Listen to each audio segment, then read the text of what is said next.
If fashion is your thing, eBay is it. eBay's where I find all my favorites, from handbags to iconic streetwear, all authenticated. For real. This time, a little Supreme, some Gucci. I even have that vintage Prada on my watch list. That's why eBay's my go-to for all my go-tos. Yeah, eBay, the place for new, pre-loved, vintage, and rare fashion. eBay, things people love. Oh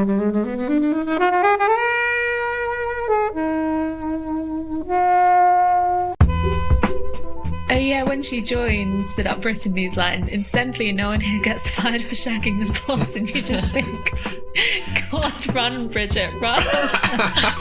Not again. The whole concept of the fight scene is one of the most beautifully choreographed fight scenes that has ever been on screen. And we haven't really talked about Colin Firth in this at all. He's brilliant as Darcy, but their fighting is both pathetic and brilliant. So it's genius. And watching it again, I knew it was coming, and I was like, oh yeah, this is going to be good. And I was like, this is still really good. Hello, film fans. Welcome to Flixwatcher podcast. Our guests today are Megan. Hello. Pravina. Hey.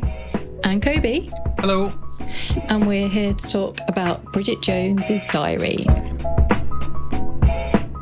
Thank you, as always, to the mighty people for their mighty, mighty tunes. And thanks to Ben from Rockwood Audio for his awesome editing skills. Please do remember to write a review and rate us on Apple Podcasts and anywhere you can do where you listen to the podcast, because it really does help us. And you can join in the conversation with us on Twitter at FlixWatcherPod and on Instagram at Flixwatcher. Hello everyone, welcome to Flixwatcher. Our guests today are Megan and Pravina. Over to you please, Pravina, to tell the listeners a little bit more about who you are and what you do, please. Hey, so I'm Pravina. I'm online editor and writer at the New Statesman, which means I do a mix of commissioning comments and opinion everywhere from Westminster to more frivolous lifestyle stuff. And then I write columns, usually to do with kind of millennial things that I chat with my mates about at the pub, but then also feminism, more kind of skeptical, nuanced takes on stuff that's going on the left.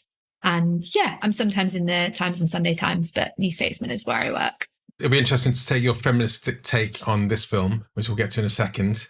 But, Megan, you've chosen it. Who are you? And can you tell us what the film is and why you've chosen it? I'm Megan Agnew. I'm a journalist at the Sunday Times, and I write about a mixture of things, really. I write for the magazine and the paper and culture magazines about films and music, as well as social affairs and crime and more sort of hard newsy stuff, so a mixture. And why did I choose this film? Well, it appeared on Netflix quite recently, around the same time-ish as it got trashed by the New York Times in a cruel takedown, yes, saying that we all deserved better than Bridget Jones. And Pravina wrote a brilliant piece for the New Statesman about why they were wrong. So I will not attempt even to try and articulate that better than she can. So I just thought, now's the time. We need to have a link to that piece, Pravina, where we can share it with our listeners who want to read that. Yeah, definitely. Thanks, Megan. Check in the show notes. We'll link to that article. And also it'll be interesting to see whether we agree with you in this discussion. So, Megan. So it just sort of, I don't know, it came about again as in the way that a lot of movies do. It's been, 20 years somehow since it came out. 22 years. And so people were looking back at it to see whether it stood up to today's cultural landscape, I suppose. And I'm not going to lie, I read the book earlier in the year on a week's holiday from work, and I read such trash in my weeks off because such awful things happen in the news every day at work. And so I need to give my brain a bit of a rest. And so I went and read Bridget Jones's Diary for the first time. And I'm not going to lie, I was pretty horrified by the weight stuff. It's the fat stuff, her thinking that she's fat and she weighs 9 stone 2 or something. I mean, in the movie, I know that she's slim, but in the book, seeing it in numbers was like even more horrifying. But there are also elements of it which are so relevant now and also really trendy, which is like the urban family thing of her friends being her family and her husband and her wife and her kids and all of it, and them coming together for the most random, minute occasions. Like someone's done something a bit embarrassing at work and they all like go charging to Cafe Rouge to have 3 bottles of Chardonnay and chain smoke. And that is like really trendy at the moment in books and films, I think, and has been since in TV shows, which is that sort of like friends are enough too, you know, kind of message, which can be a bit hackneyed, but it's still pretty sweet. The found family. Yeah, this came out. Well, let's go to you guys first before I give my high-level opinions on it. Helen, before we get to Pravina's, who's got a bit more insight, how many times have you seen this? Do you remember when it first came out? What were you doing when it first came out? So I haven't read the book, but I saw the film at the cinema, and I haven't watched it recently, but I have seen it quite a lot of times. And kind of, I think I mentioned this to you, I kind of associated it with like a Christmas film, because there's obviously like a couple of Christmassy kind of scenes in it, and there's the New Year and the Christmas parties and the Christmas jumpers and the snow and the kind of like her being at home with the family. So it kind of feels like a watch at home with kind of your mom and early afternoon kind of TV watching sort of prime time. I enjoyed the first film. I haven't seen the others. I don't know why. I just didn't kind of fancy it. So I think I noticed it had come on and I was like, oh, I've not seen that in a while. And I was very much looking forward to watching it. But like the first few minutes, there's just quite a lot of stuff in there. And I was like, oh no, this is just not great. Like, how am I going to be able to defend it? And it kind of like evens off. But yeah, I mean, we have some kind of not great references to Japanese people, which I'd completely forgotten about. And I was like, oh, yeah, that's not great. Some very on-PC jokes. Obviously, the weight stuff. Her mum calls her dumpling. The kind of being 32 and single is the worst thing in the world. Some casual sexual assault from like the uncle who's not an uncle. I was like, oh, this is all very far opening. And we'd not even kind of got past the credits. I was like, oh, this has got to get better. Also, I'm really not going to be able to defend it. And it kind of does in a way. And then as I was watching it, I was like, I love Bridget. I think she's great. She's got a few issues with like public speaking and it all comes out in the film, but I really love her and I really love her friends and I really kind of love how brilliant everyone is in there. And I just feel that she is kind of a product of that time, but even more so a product of Helen Fielding growing up as a woman when she did, like, she's what, like 65 now? So during that time, you know, she had those same challenges as well. So I just think it is still really, really funny. There are just loads of really hilarious moments in it that I love. So there are some kind of things that are a bit like, eesh.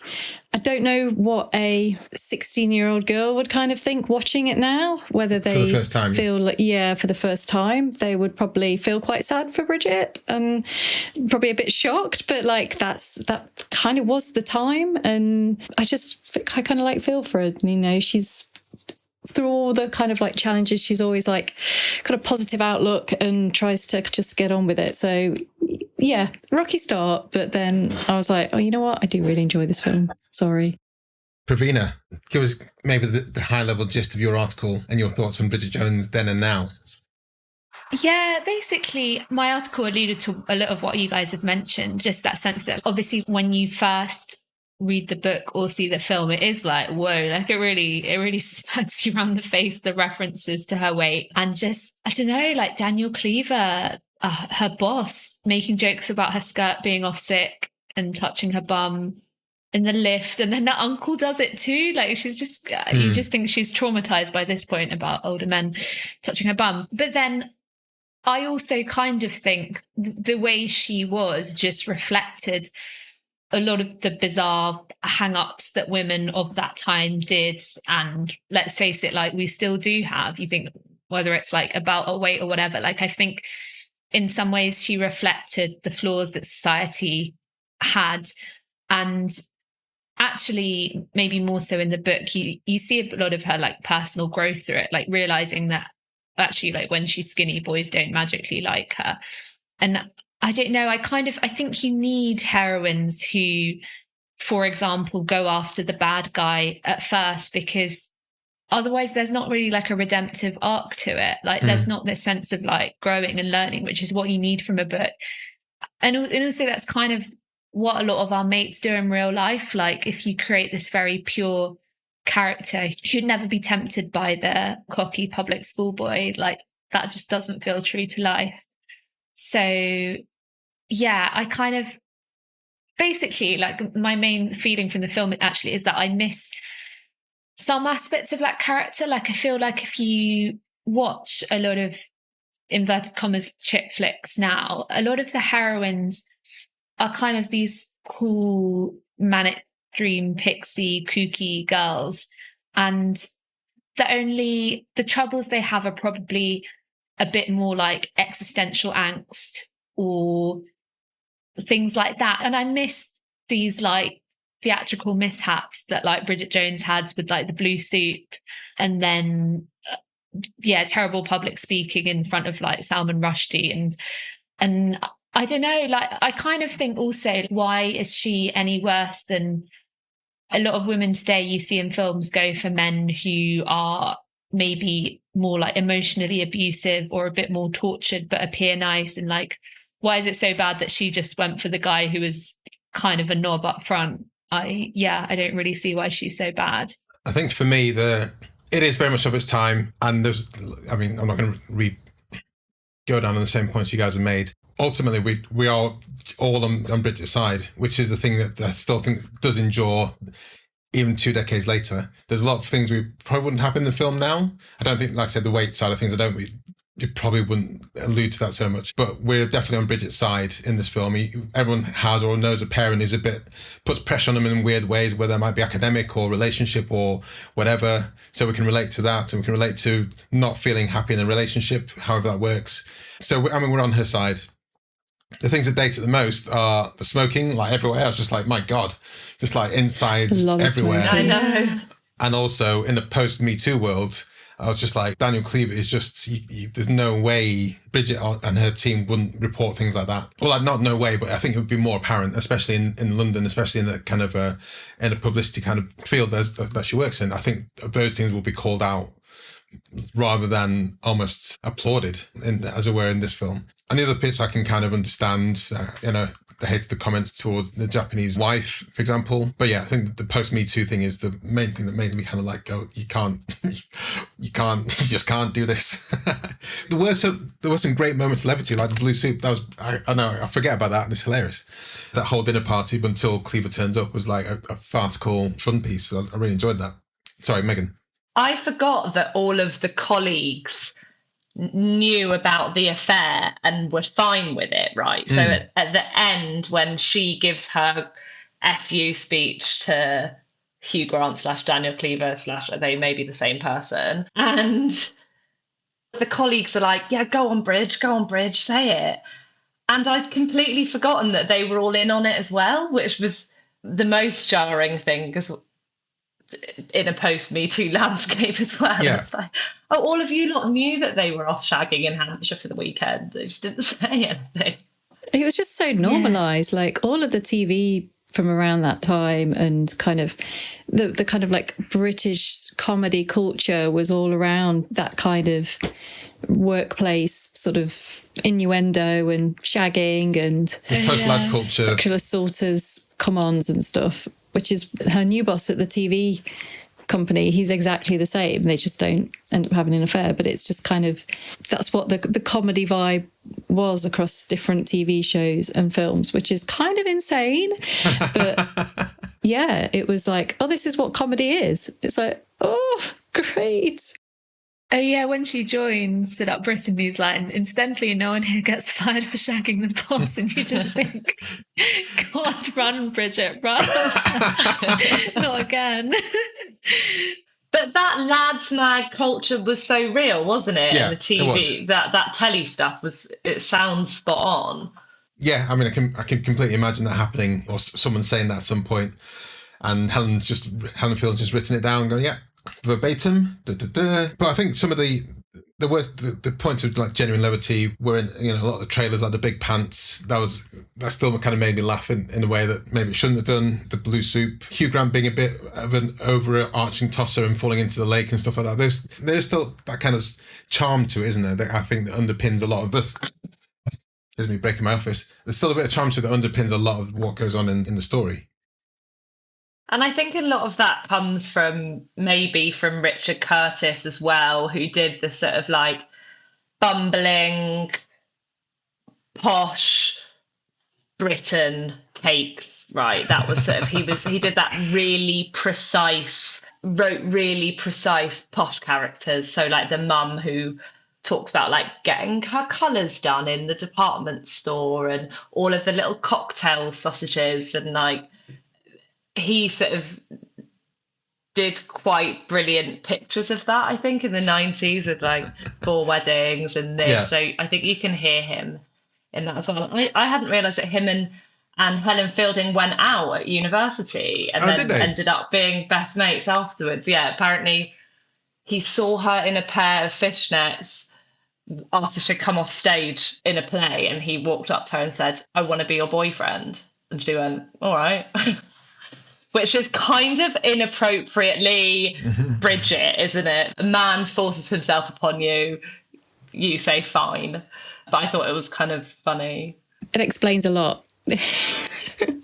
Part of the storyline that I always forget, I think, I say always, I've maybe watched it 3 times, is the fact that Bridget's parents separate, and that becomes like, and also on top of that, the number of divorces and people having sex with other people whilst they're in relationships just doesn't seem to be a problem as well, which is kind of, I don't know, is that weird in this day and age? I forgot that Mark and Natasha are sort of supposed to be so my memory of it was that they were just kind of law partners who hung out a weird amount because they're very invested in their work. But then you're like, well, you wouldn't quite be going on a weekend away together, and then you wouldn't at your parents' wedding anniversary have a joke made about you being something else in law soon to one another. Yeah, it's super weird that he just kind of professes his desire for Bridget. Like, even he, like the good guy who got cheated on, whatever, is like professing a desire for Bridget whilst being with someone else. Yeah, I've not read the book, so I don't know how much of that is in there, but like a lot of Richard Curtis's films are all based on like this romantic idea of someone kind of saying that, oh, I love you, but they're actually married to someone else. And it's like a reoccurring thing in his films where it's like, this is actually not really that romantic and quite toxic and a little bit creepy and weird, but it's in all of his films. If you go back and watch them, you're like, oh, but like that person's married to that person, but this is like meant to be the big romance. It's a little bit weird. So I'm glad we've moved past that for our rom-coms. I think we're kind of like moving away from that one. But yeah, I mean, I love Jim Broadbent in this as Bridget's dad. Like, he's great when he's at the party and he's in his vicar outfit. Like, him and Bridget, they're like a good team. They are. And like when they're like they're together, so good, aren't they? Yeah, it's like, oh, it's really sad. And you know, she realizes in the end that the carrot man is not the one for her, and goes back to Bridget's dad. I was just looking up because you were talking about Richard Curtis, and I thought, hold on, he didn't write this, but it's obviously definitely of a Richard Curtis type. So checked out the director, who was Sharon Maguire, and she's had such a limited output since Bridget Jones. Bridget Jones 2001, then the next film was 7 years later, Incendiary. 8 years after that was Bridget Jones' Baby, and then she's had a decent run. She had like 3 films in the past 3 years after that. But for such a big hit, I was quite surprised that, well, maybe I'm not surprised that it took a while for her to then get another chance and get out there again, which is a shame, because ostensibly there's nothing wrong with the film, certainly at the time. So I don't see why she got put into jail, or not in jail like that. I mean, in director's prison. Don't know. The comic timing, I think, of a lot of the jokes in this is brilliant. Like when she turns up in the bunny outfit and just bits like that. Yeah, they're just really funny and well done and clever. The blue soup, the whole meal is hilarious as well. Yeah, with the marmalade and the blue soup. Guys, anything you want to say before we head to the scores? Well, I was going to say, like, the fight scene. So the soundtrack is great as well. Well, I mean, it's sort of great in that it's of its time as well. But the fight scene is pure comedy, pure brilliance, pure hilarity. And it slightly niggles me a little bit that it's Jerry Halliwell singing It's Raining Men. But still, the whole concept of the fight scene is one of the most beautifully choreographed fight scenes that has ever been on screen. And we haven't really talked about Colin Firth in this at all. He's brilliant as Darcy, but their fighting is both pathetic and brilliant. So it's genius. And watching it again, I knew it was coming, and I was like, oh yeah, this is going to be good. And I was like, this is still really good. And they can't quite let themselves go, can they? And that's why he's so good as Darcy in it as well, because he's so good at that, like, really restrained, like, sort of hoity-toity British man who can't possibly let go. And that's why that fight scene's so funny, because it's like they're kind of trying to be gentlemanly maybe to each other, but then also wanting to, like, beat the shit out of each other as well. And then the friends watching and not being able to call it, and it's just funny. Yeah. It is weird to think in some ways it's two ex-Cambridge grads messing up a restaurant and just telling the people while they're in there, like, we'll pay for it, as they, like, smash everything. And it just gave me very Bullingdon Club vibes in some ways. That's it. That's what I was thinking, yeah. But it is immensely satisfying. Also, because I always think the funny thing about Colin Firth and Hugh Grant is I feel like they play themselves in this film. But apparently, like, with a few of the Hugh Grant lines, he just improvised because it was so him to say a lot of these things. And then Colin Firth, by all accounts, is this kind of, I mean, he's not a human rights lawyer, but he has done a lot of sort of left-wing charity work causes. And I just find that funny because I think they're almost playing themselves a little bit. Well, there was the rumour, wasn't there, that Keir Starmer was, or that Darcy was based on Keir Starmer. And I was just reading an interview with a recent interview with Helen Fielding when she was asked about it. And she said that she'd never met Keir Starmer, but he really reminded her of Darcy, and that Daniel Cleaver reminded her of Boris. And that was sort of like how she thought about them both now. And she could see them, like, getting in that sort of fight with each other. No. Oh, God. Ooh, that's kind of disturbing. Yeah. Have I ruined it for you now? Before we get to the scores, one more point to pick up is Renée Zellweger herself. It was picked up, I think it was quite a bit of a rumble in the news when she was cast, A, being an American. So thoughts on that generally, and also B, her accent. Guys, what were thoughts? I thought her accent was quite impressive in this. I remember the time, like, reading all that stuff about how she just ate crazy amounts to put on the weight she needed to for the film. And, like, it's obviously a bit grim, but yeah, I did think it's quite rare when you think an American has nailed the British accent, but I thought it was good. And her acting just generally, like, the thing where Cleaver messages her about her skirt being off sick, and you can see the joy that overcomes her face, but then her trying to, like, look all, like, proper and, like, pretending to be almost miffed or offended. I don't know. I just think she's brilliant, and I kind of wish I'd seen her in more films since. Yeah.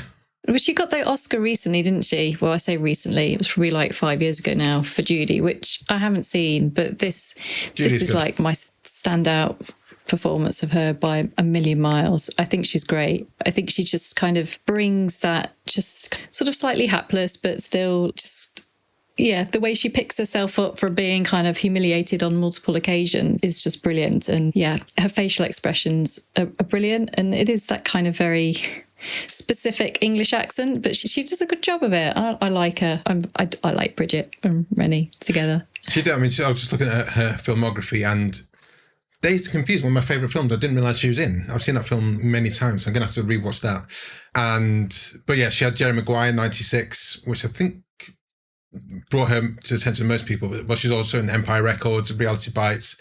So she's kind of rumbling along for a while. Me, Myself and Irene, the Jim Carrey film. So, but then, yeah, it doesn't really... Judy was her last film, apparently. Judy was her last film. She was good in that. She was great in that. She's Oscar-worthy in that. I think she get in Bridget Jones that like super likable. She's always likable. I think everyone kind of wants to be friends with her. She's useless, but she's not so useless that she's irritating. And there's just like something quite good natured in her, I think, that's not boring. And that really comes through in the book. And I think that's really why people were charmed by the character then and sort of still remain charmed. And Pravina was right about what she was saying at the beginning, is that like today's heroines feel like quite self-conscious in trying not to be self-conscious and trying not to be a dick and being quite hard on themselves. But Bridget like genuinely feels like that. And I think Renée Zellweger did a really, really good job at that. Okay, let's head to the scores.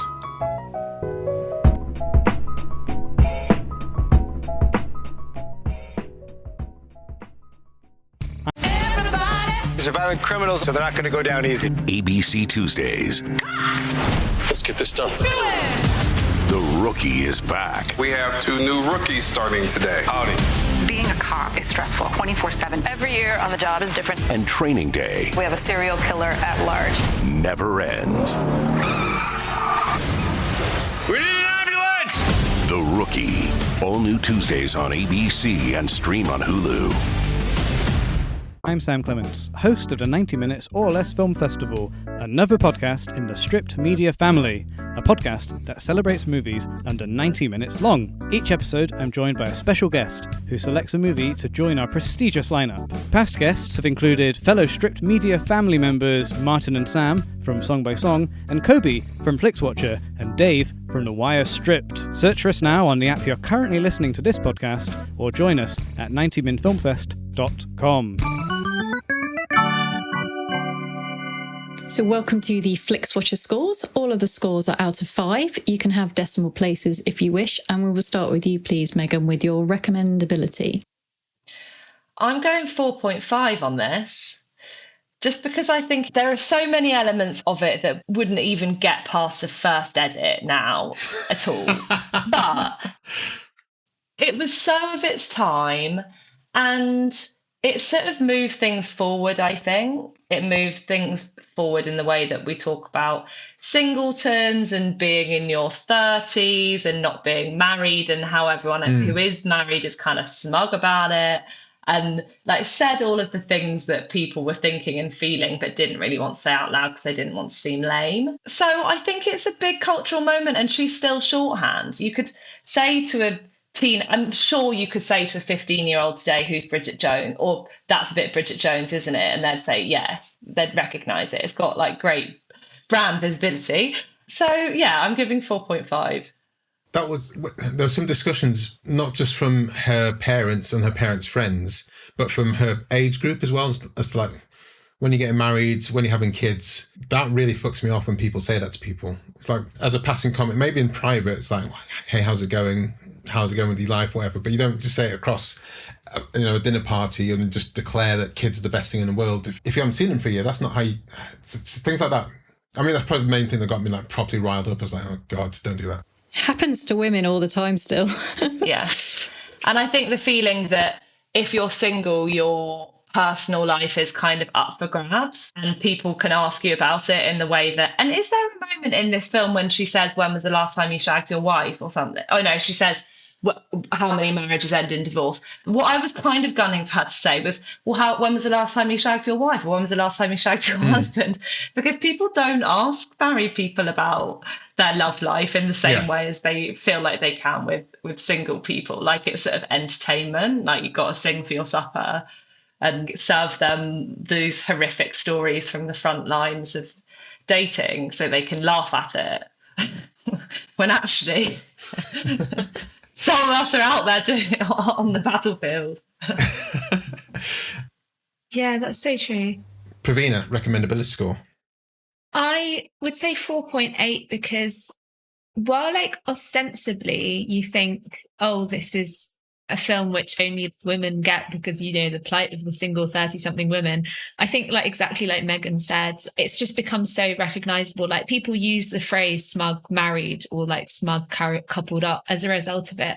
I'm pretty sure on Hinge or some dating app I've seen a guy talking about him looking for his Bridget Jones, which, yeah, I don't think probably attracts people like me. But yeah, I think there's just a lot in it that's really enjoyable for men and women. Helen? Yeah, I'm going to give it 4.7. I think you probably do need to sort of say, you know, remember this is from 2001, the film, and the book was obviously a few years earlier. But I just think it's so endearing, and we can kind of acknowledge those things now, but it still makes for a great film, and it kind of does show how far things have come. But then in terms of like the kind of like the friendship thing, that's still the same, and that's even stronger. And it's really, really funny. So yeah, I'm a big fan of it still. Yeah, I'm going to go 4.5. I think it just I don't know which guys it doesn't appeal to, but most guys have reluctantly watched it and gone and laughed at scenes and parts of the film. We're just looking at it back, and me in particular in the post-Me Too world, looking at it back thinking those things aren't acceptable. And I'm never sure if saying it was acceptable in the past is a real get-out-of-jail-free card, but it was, and it's good. It's kind of a good testament of the times. And I will rewatch it again. I will watch it again. That's leaning into the next one. And it will still... I'd be quite interested to see if it uncovers any more kind of skeletons in the closets 10 years further down the line to see if we should or should not agree with Bridget. That was a bit of a ramble there. Sorry. 4.5. Repeat viewing score. Megan. I am going to go 4.2 repeat viewing score. It's a classic. I so know what Helen means by it feels like a Christmas movie. I really get that vibe from it as well. But I think it should be reserved for when the Bridget moment strikes. Pravina. I'm actually going to go a bit lower than other scores on 3.5, because even though once I'm finally watching it, I enjoy it, I find the concept of it quite depressing, because it majors so heavily on the aspects we've discussed, like her weight and being single, blah, blah, blah. And like, even in like the first 10 minutes, the guy who she ends up with by the end of the film, like, refers to her as a verbally incontinent spinster. And you just think like, it's like everything that you don't want to think about the world, even though it turns out fine. So what was your repeat viewing score, sorry? 3.5. Helen. I'm going to give it a 4. This film is 97 minutes long. What happened to the 90-minute rom-com? Why do they have to be 2 hours and 20 minutes? They do not need to be that long. This is like a perfect length. I will watch this repeatedly. We recorded Bridesmaids quite recently, and that was... And it's complicated, and there was that not great Ashton Kutcher one that was 2 hours plus. It's like, these rom-coms, like, they don't need to be that long. Bring back the 97-minute rom-com. It's perfect. So you get 4 marks for having a rom-com that is this short and easy to watch. I'm going to go for 3.2 here. Last time I saw it was over Christmas with the parents-in-law. And like I said, I think it's one of the things that will just crop up naturally in TV viewing times. So I may not seek to watch it, but I'll be very surprised if I don't watch it a few more times, in the coming years. And I don't think I'll ever say no to the option to watch it as well. So 3.2. Well, just want a quick question here. Who of you guys have seen Edge of Reason or Bridget Jones' Baby? Because I haven't seen any of those, and I don't really have any interest in doing so. But how do they fare? And that's a super high level. I saw them a few years ago, I think. I just remember Bridget Jones' Baby was pretty good, but Edge of Reason, whilst the book's better than the first one, I thought the film was not as good as the first one. Apart from her magic mushrooms trip, that's kind of funny. You seen it, Megan? And isn't there a scene when they fight in a fountain, and there's like the spoof of the Darcy scene coming out of the lake with his like wet white shirt, which is kind of funny. That's the only bit maybe that says something about me that I remember from the second movie. And you've not seen the third one? And the magic mushrooms. But yeah, it was fine. I mean, I think I might have seen it once a long time ago.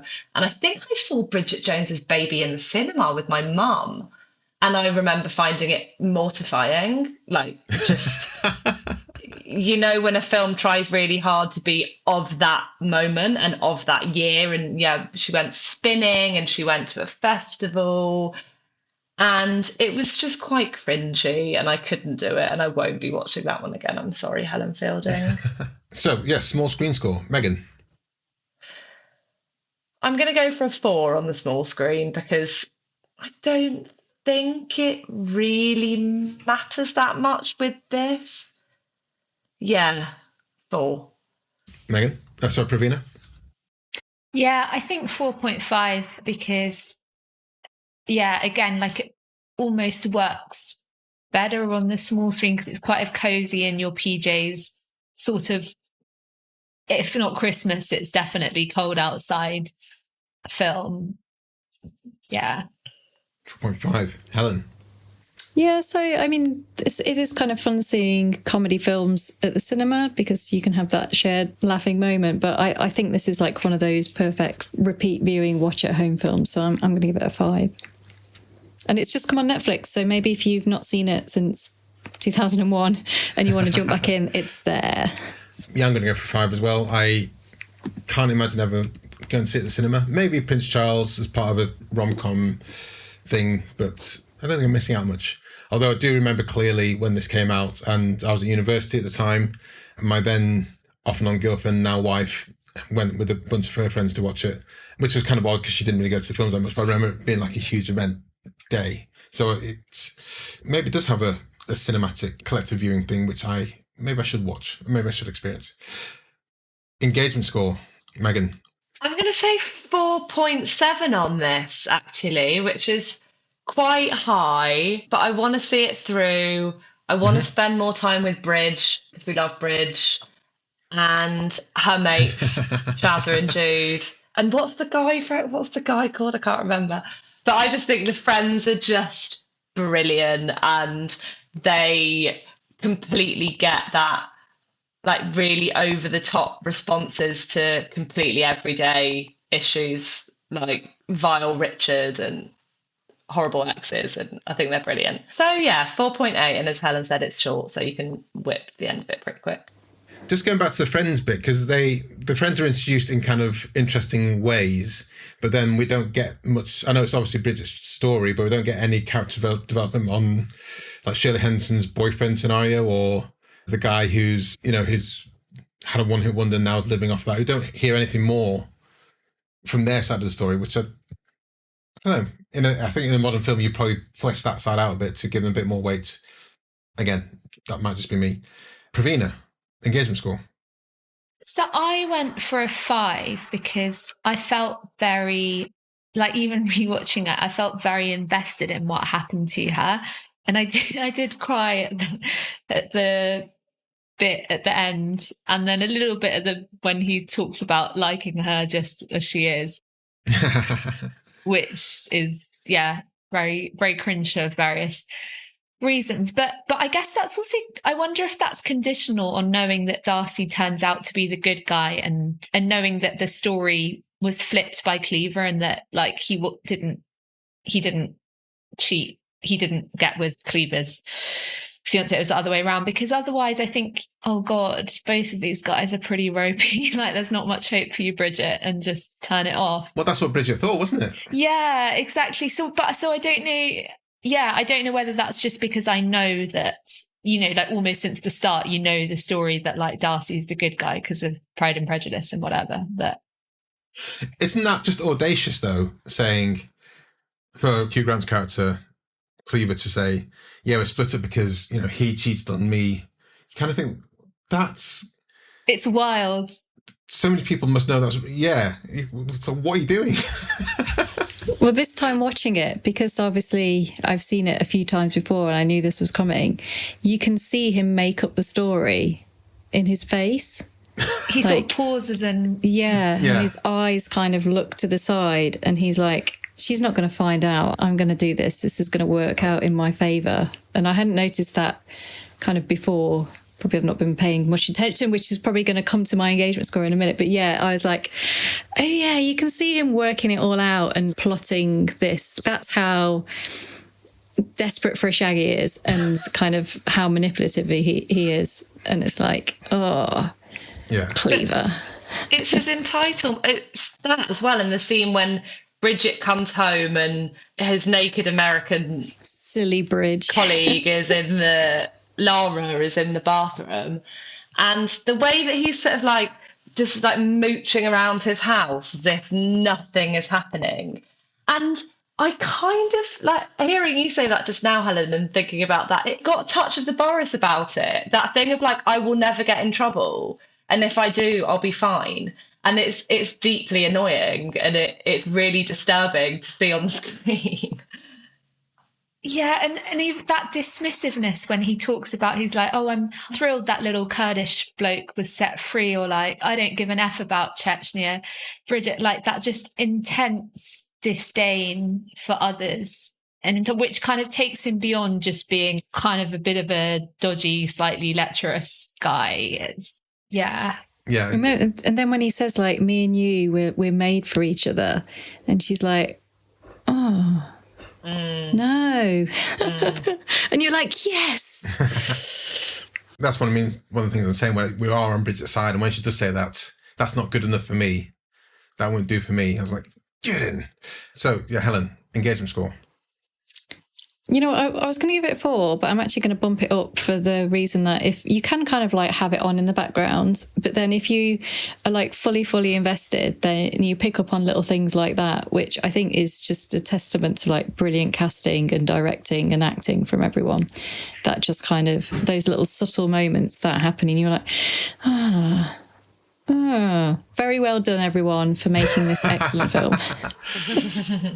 So was it 4? 4.5. I bumped it up. Nice. But I'm going to go for 4. I think because I watched it like 3 times, and once every, on average, like 7 years, I forget what happens. And I think that's a nice kind of cadence for me. So I'm engaged because I can't remember quite what happens in the story, apart from I know she gets together with Darcy at the end, but I've forgotten about the story that Cleaver told to wangle his way into her pants, to try and use a phrase that's not that offensive, but still is. I'm sorry, guys. But yes, so 4. That gives us an overall score of 4.38125. Stellar. Yeah, really good. Huge. Nice one, Bridget. Repeat viewing score, which lets it down slightly, but that's still a strong score. Okay, so guys, do follow us online. We are at Flixwatcher Pod on Twitter, as we're all going to keep calling it. Do follow us online because we're at Flixwatcher Pod on Twitter, and look out for tweets saying something similar to this. We're reviewing Bridget Jones with at Megan Agnew and at Pravina_R. Have you seen it? Tell us your thoughts and the score out of 5 stars for an on-air shout out on this very podcast. So we had one response. Megan, do you have that response? So at Erin Hayward 98 says it's a 5-star. Product of its time, but it holds a special place in my heart. Fun and silly in equal measure. It deserves 5 stars for the soundtrack alone. Fantastic. There you go, mega fan, Bridget, mega fan. Yeah. So Megan and Pravina, can you start up telling us where we can find you online and your writing, and we'll say goodbye to the listeners. You can find me on the Times and the Sunday Times, and on Twitter at Megan Agnew. Hey, you can find me in the New Statesman and then sometimes in the Times. And on Twitter, I'm Pravina_R, and then on Instagram, Pravina Rudra, all one word. Awesome. Thank you so much, guys. It's been a pleasure to rewatch Bridget Jones' Diary for this episode. And I hope you guys have enjoyed listening to us talking about it and dissecting it. And do go to the link to read Pravina's article on the very same film. Okay. Thanks so much for coming on. Thanks, Goodbye, guys. Bye. Thank you so much. Enjoyed this episode of Flixwatcher Podcast?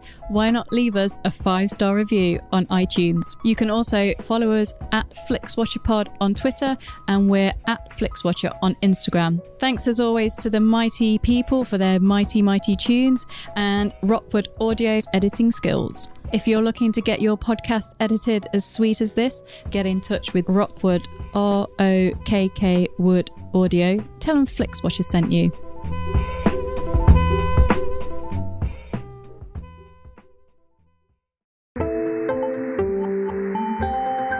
You just heard a Stripped Media production.